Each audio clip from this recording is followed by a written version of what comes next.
राम मंदिराच्या दानचोरी प्रकरणामध्ये कोषाध्यक्षांच्याकडे सरळ सरळ अंगुली निर्देश झाला। त्यानंतर गोविंद गिरी यांनी पत्रकार परिषद घेत आपण कोषाध्यक्ष पदाचा राजीनामा देणार नाही असं थेट म्हटलेलं आहे।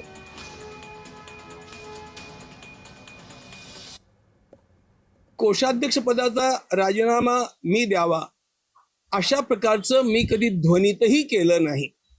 अनेक लोकांचे मला फोन येऊ लागले, मेसेज येऊ लागले की तुम्ही असं का करताय, म्हणून मी स्पष्टपणे सांगू इच्छितो अशा प्रकारचा माझा विचार नाही, तो विचार कधीही नव्हता। कारण ट्रस्टच्या सोबत उभं राहण्याची हीच वेळ आहे। जेव्हा संघर्षाची पाळी येते तेव्हा पलायन करणं हा आपला महाराष्ट्रातला स्वभाव नाहीये। म्हणून मी ठामपणे उभा आहे आणि मी असाच ठामपणे उभा राहीन।